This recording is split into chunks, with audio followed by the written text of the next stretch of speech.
Olá, galerinha, belezinha? Todos bem? Todos em casa? Espero que sim, hein? E aí, como foi a nossa primeira experiência com a nossa primeira videoaula? Tenho certeza que não foi fácil. Sim, é verdade. Não é a mesma coisa de estarmos em nossas salas, né? Estarmos interagindo diretamente. No entanto, tempos de pandemia exige certas adaptações, ok? De toda forma, o mais importante é não deixar de estudar, não deixar de fazer os exercícios, as atividades.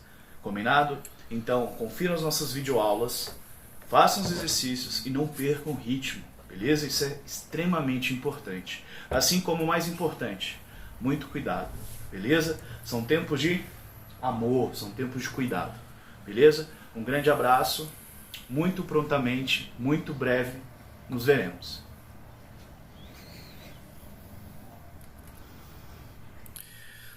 Bem, galerinha, não falei que muito em breve nos veremos. Estamos aqui mais uma vez. Siga os conselhos desse professor, beleza?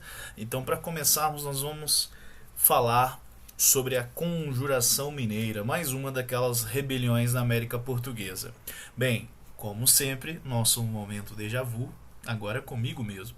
Então vejam que na última aula nós falamos de quatro grandes rebeliões na América Portuguesa: a Revolta de Beckman de 1684 no Maranhão, a Guerra dos Emboabas 1707 a 1709 na região das Minas Gerais, a Guerra dos Mascates em 1710 a 1711 e também a Revolta de Vila Rica ou Revolta Filipe dos Santos em 1720. Ok?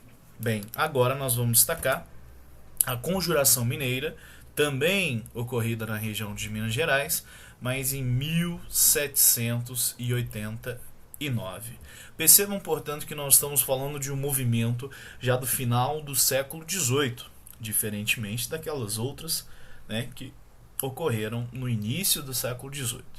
Belezinha? De toda forma, neste slide aí, eu gostaria de destacar para vocês algumas imagens significativas, como essa, né, da bandeira do atual estado de Minas Gerais, assim como, né, a imagem de Tiradentes. São dois grandes símbolos que nós vamos entender um pouquinho melhor ao longo da aula de hoje, beleza? Então vamos lá, prestem atenção. Bem, para nós falarmos da Conjuração Mineira, nós precisamos entender e caracterizar a sociedade da América Portuguesa do século XVIII. Então, não podemos falar da América Portuguesa do século XVIII sem destacarmos a mineração. Mais uma vez, né, a partir do século XVIII, a mineração passa a ser a grande atividade econômica dessa colônia. Ok? E lembrem-se que um dos principais objetivos da coroa portuguesa era, de fato, o acúmulo de metais preciosos. Estamos numa lógica absolutista, estamos numa lógica mercantilista, cujo principal objetivo era, efetivamente, né, o acúmulo de metais preciosos, sobretudo o ouro. Então, a partir do momento que os portugueses eles descobrem as primeiras grandes minas na região hoje das Minas Gerais, né, e arredondezas, eles passam a investir cada vez mais intensamente na extração, na exploração desse ouro, ok? Tanto é que vai gerar uma certa euforia em busca desse ouro, em busca de enriquecimento. Belezinha? De toda forma, o grande desafio da coroa portuguesa vai ser administrar essa mineração. Um dos grandes desafios da coroa portuguesa vai ser fiscalizar, regulamentar essa mineração. Lembremos-nos, por exemplo, neste momento, no início do século XVIII, nós temos a Guerra dos Emboabas, essa disputa entre os bandeirantes paulistas, esses que encontram as primeiras minas de ouro, contra os emboabas, aqueles estrangeiros, né, os forasteiros. Grande parte deles portugueses, de Portugal. Belezinha?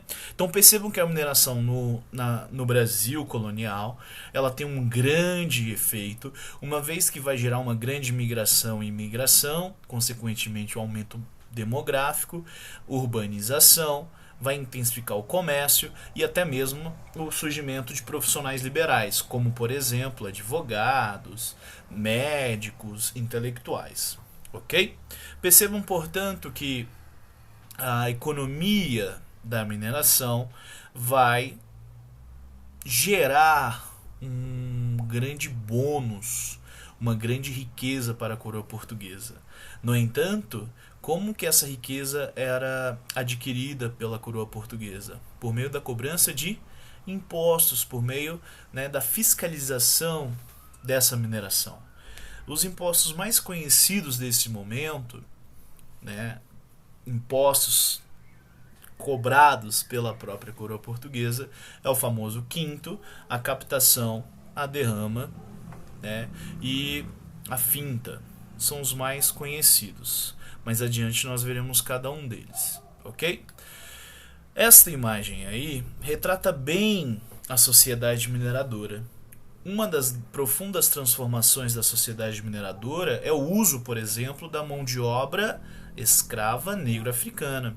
Vai haver uma grande demanda por esse tipo de mão de obra. Não é à toa que nesta imagem a gente percebe claramente que os trabalhadores são, em quase sua totalidade, negros.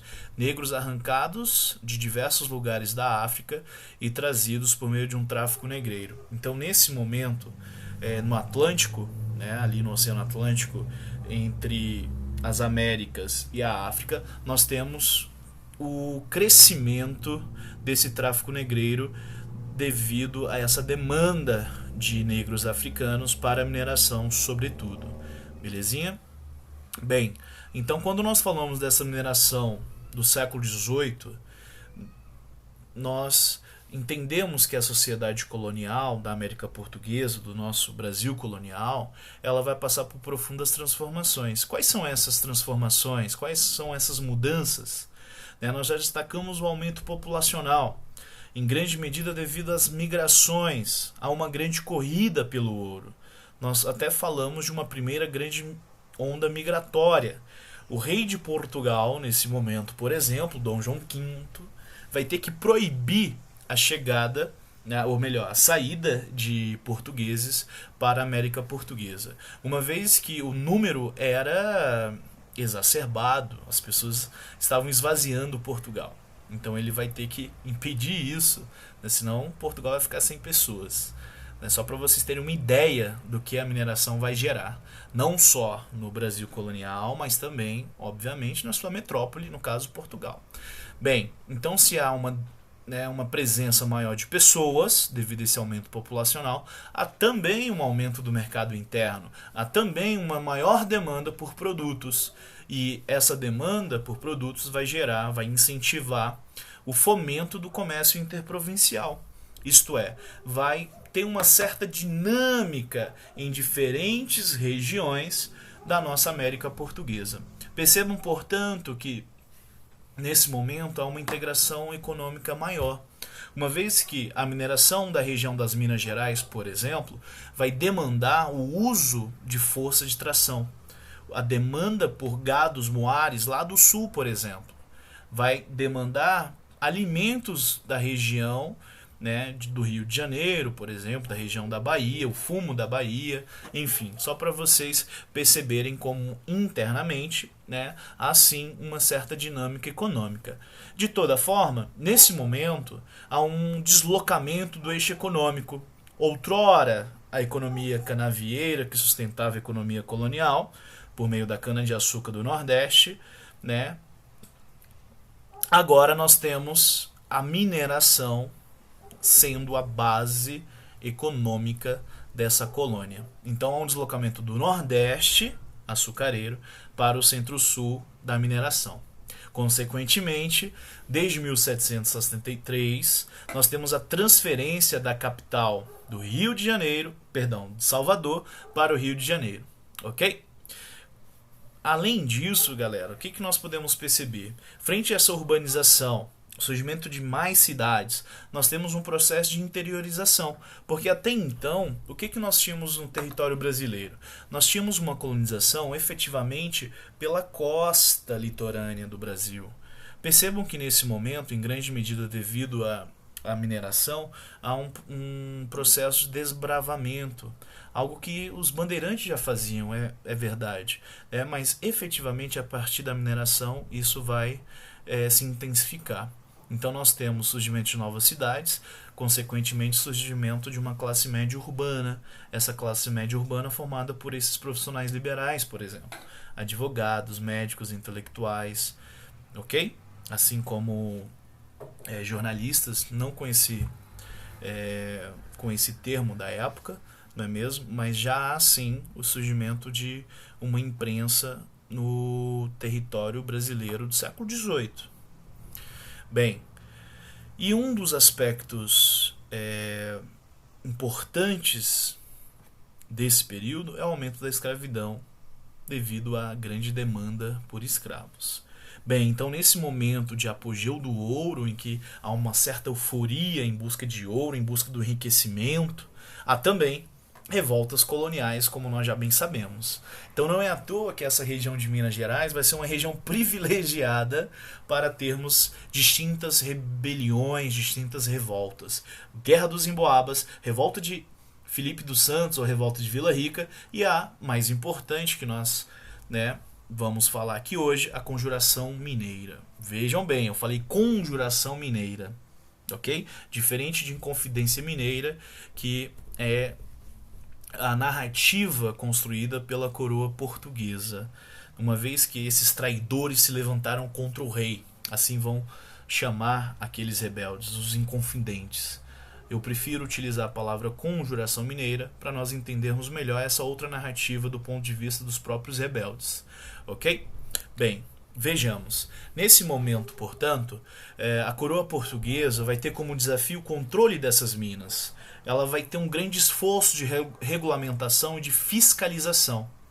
Para que, afinal de contas, essa regulamentação e essa fiscalização?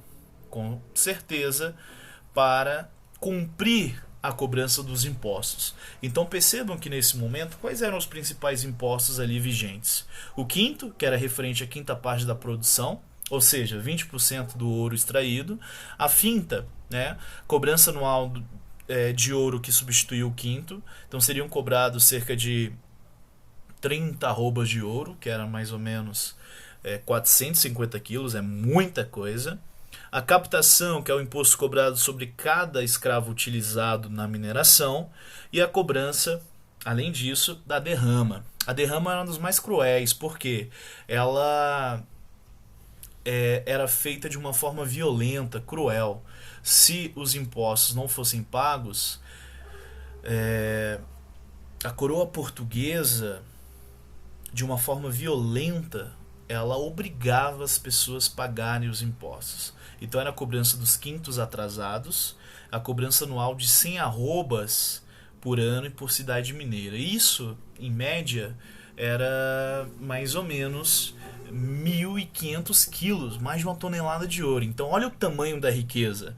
Mas a derrama tinha um caráter violento e cruel porque ela obrigava a coroa portuguesa a, de fato, realizar esse tipo de cobrança. Então muitas vezes invadiam as casas das pessoas para fazer esse tipo de cobrança. Se não tinha o ouro ali, se não tinha a riqueza, pegavam objetos materiais de valores. Percebam o caráter evasivo desse imposto chamado derrama.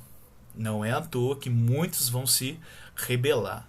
Ok? Desde 1702, a coroa portuguesa tinha criado a Intendência das Minas, para cobrar os impostos, sobretudo o quinto. Não nos esqueçamos. Assim como um dos esforços da coroa portuguesa para impedir o contrabando, impedir diversas formas de desvio dessa fiscalização, como o Santo do Pau Oco, em que as pessoas escondiam pepitas de ouro dentro desse santo oco feito de madeira, era por meio das casas de fundição. As casas de fundição, portanto, tinham o objetivo de controlar a circulação do ouro e evitar esse contrabando. Como funcionava?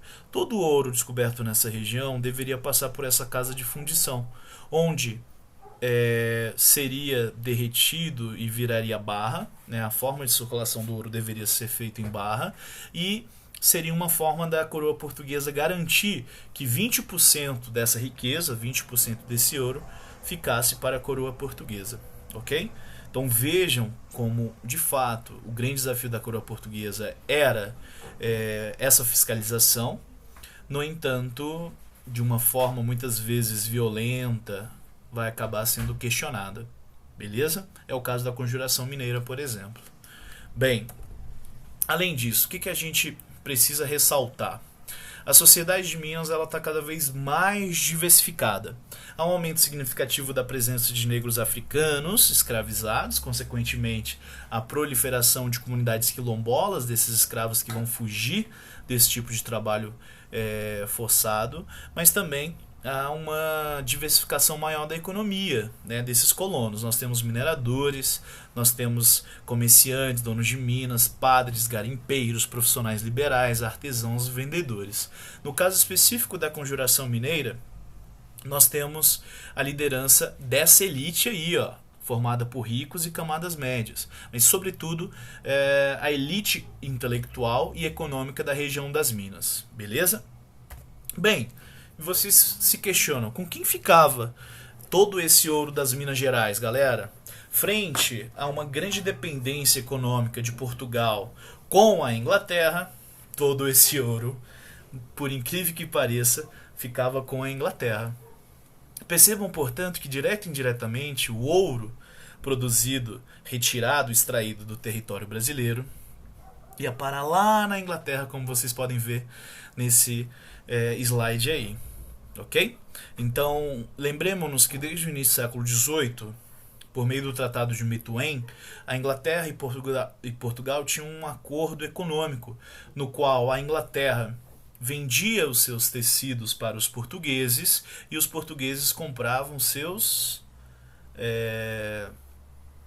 portugueses vendiam seus vinhos para os ingleses. Uma boa troca, né? Tecido por vinho. Então percebam que, na verdade, os ingleses garantiam um grande mercado consumidor, uma vez que Portugal também tinha um grande império, né? Nós estamos falando do século XVIII, período no qual a Inglaterra já era uma grande potência econômica, mas Portugal também era uma grande potência econômica, né? Tinha um grande império, consequentemente tinha um grande mercado consumidor, ok? Ao longo do século XVIII, a Inglaterra vai se tornar a maior potência do mundo. A Inglaterra vai se transformar na grande fábrica do mundo. Por quê, galera? Porque é lá que nós teremos a grande revolução industrial na segunda metade do século XVIII. Não nos esqueçamos disso, ok? E uma das formas de Portugal equilibrar a balança comercial negativa com a Inglaterra era por meio desse ouro extraído lá da região das Minas Gerais, beleza? Não nos esqueçamos que nesse momento, ao longo do século XVIII, há uma grande pirataria e contrabando, não só do ouro aqui no território brasileiro, mas também ali nos mares. Mais uma vez, percebam aí que os buracos do Brasil, né, para a extração do ouro eram todos destinados para a Inglaterra. Bem, já no segundo momento do século XVIII, nós temos aí um declínio dessa mineração. Nós temos uma decadência da mineração, sobretudo expressa por meio da administração pombalina, que vai durar de 1750 a 1777. Né? Quem foi Marquês de Pombal e o que ele vai fazer nesse momento? Ele vai fazer uma série de reformas com o propósito de centralizar administrativamente o poder nas mãos da coroa portuguesa. Ele vai ser uma espécie de um primeiro-ministro, a segunda grande autoridade após o rei. Lembremos-nos que nós estamos falando de um período absolutista europeu, ok? Então o Marquês de Pombal vai representar a grande autoridade logo após o rei de Portugal. Ele vai tentar reunir um absolutismo ilustrado, um absolutismo que vai incorporar algumas ideias iluministas típicas da Europa do século XVIII, com o objetivo mercantilista, né, pautando toda essa lógica. Então, nós podemos dizer que há um grande esforço desse Marquês de Pombal de tornar cada vez mais eficaz a administração portuguesa. Sobretudo, logo após um grande terremoto em Lisboa. Em 1755, nós temos um terremoto em Lisboa. E a partir desse terremoto, nós vamos ter uma demanda cada vez maior de Portugal para extrair mais e mais riquezas da nossa colônia nos trópicos, no caso, né, América Portuguesa, o Brasil colonial, justamente para tentar reerguer, né, a situação econômica de Portugal e reerguer também a cidade de Lisboa, ok? Bem, então frente a isso, nós falamos de fato de um contexto de crise do sistema colonial. Percebam que é um momento em que aquele sistema colonial entre colônia e metrópole ele passa a ser questionado. Uma vez que aquelas ideias do liberalismo europeu, né, ideias de liberdade individual, ideias de liberdade política, ideias de liberdade econômica, ganham cada vez mais espaço na sociedade colonial.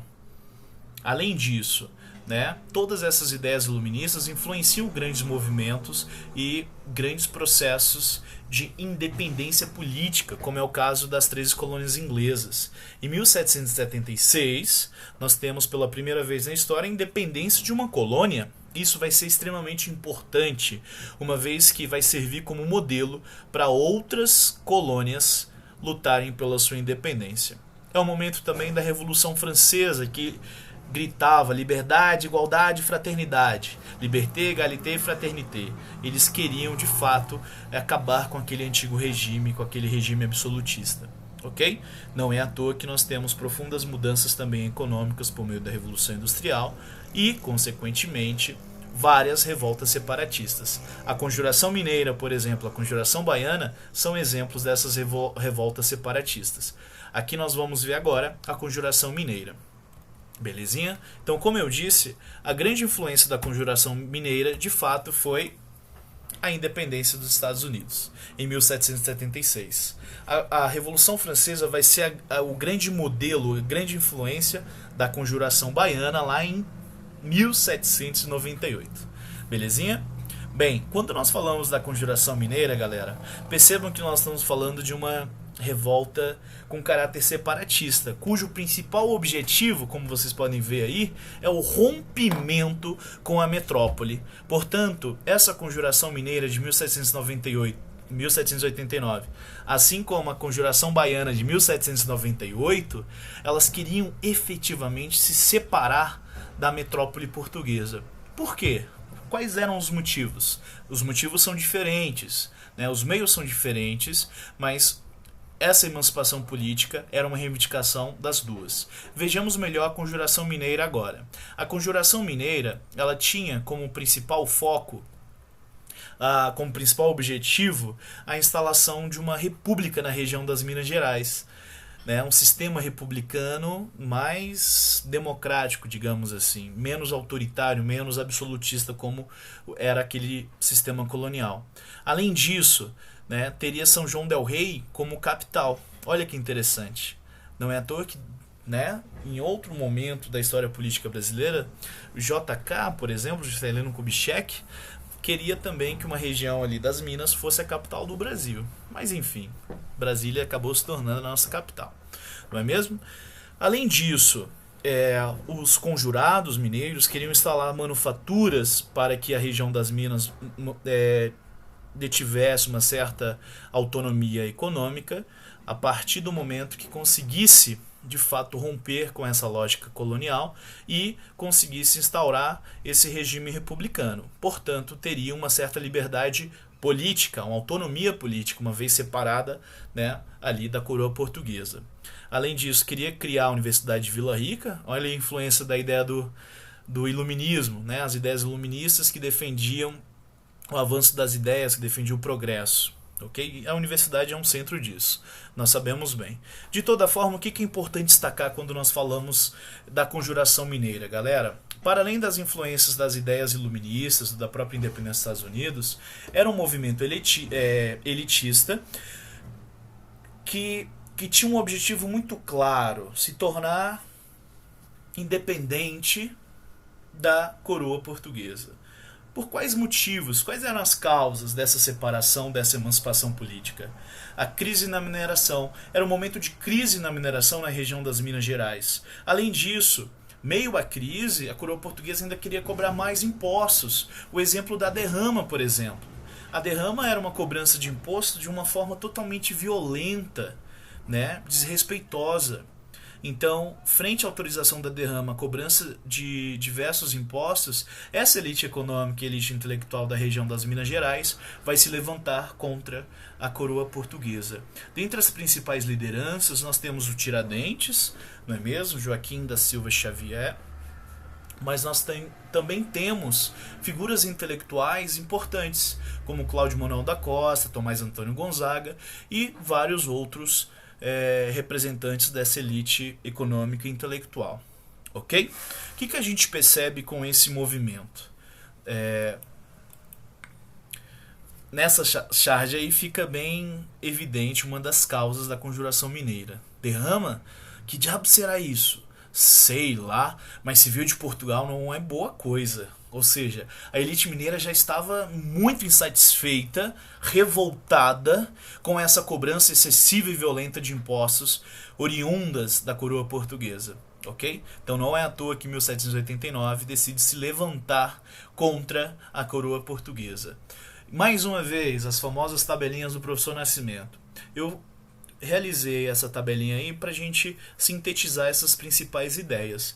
Percebam que quando nós nos perguntamos quando, onde, quem, liderança, por quê, como e quais foram as consequências, nós, de certa forma, sintetizamos esse movimento que nós acabamos de conhecer, a famosa Conjuração Mineira. Beleza? Então lembre-se que a Conjuração Mineira teve como liderança Joaquim da Silva Xavier, o famoso Tiradentes, mas também diversos membros da elite econômica e intelectual mineira, né? Elite urbana, setores da igreja e o próprio Alferes Tiradentes, né? Ele tinha tido uma carreira militar. Bem, e quais eram as suas principais reivindicações?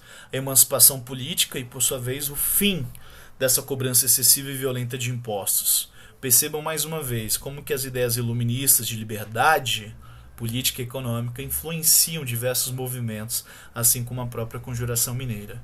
Beleza? Então, por meio de diversas reuniões secretas, esses rebeldes eles se reuniam na cidade de Vila Rica, atual Ouro Preto, justamente para, no momento em que o governador da região, Marquês de Barbacena, ele proclamasse a derrama, a cobrança desse imposto de uma forma violenta, eles iriam se rebelar, né? Eles iriam reagir. De imediato, alguns traidores, olha o dedo duro aí da história, eles denunciam o tal levante, a tal revolta. Né? Então, Joaquim Silvério dos Reis e mais dois outros conjurados, eles traem o movimento, em troca de perdão de suas dívidas e da sua própria vida. De imediato a coroa portuguesa vai reagir, tal como reagiu naquelas outras rebeliões portuguesas, nas rebeliões da América Portuguesa que nós já vimos, não é mesmo? Então percebam que os revoltosos mais ricos eles acabam sendo anistiados ou exilados, mas são punidos. Tiradentes, ele vai ser o único condenado, enforcado e esquartejado.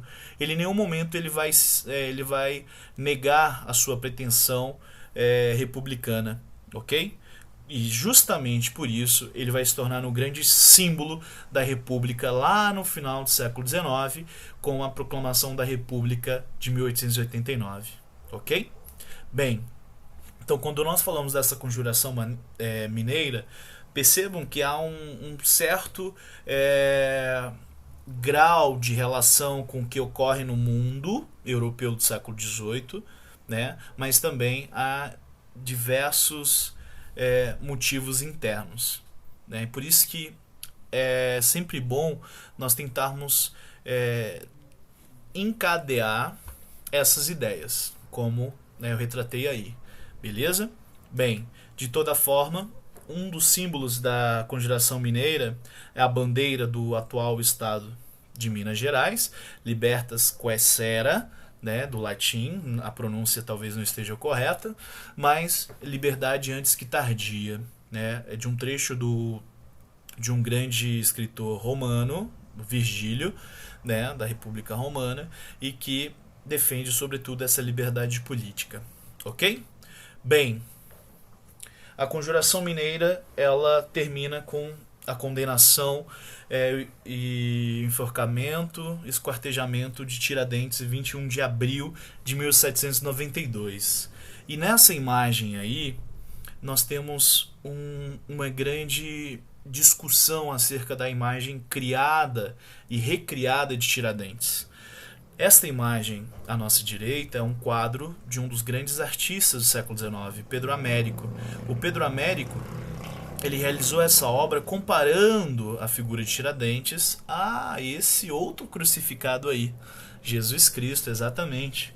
Então percebam que, uma vez instalada a República em 1889, um dos grandes desafios dos republicanos, lembrem-se que a República foi um golpe político liderado pelos militares, o próprio Tiradentes, né, tinha tido uma carreira militar, era a figura de um militar que se levantou contra a coroa portuguesa, uma figura republicana lá do século XVIII.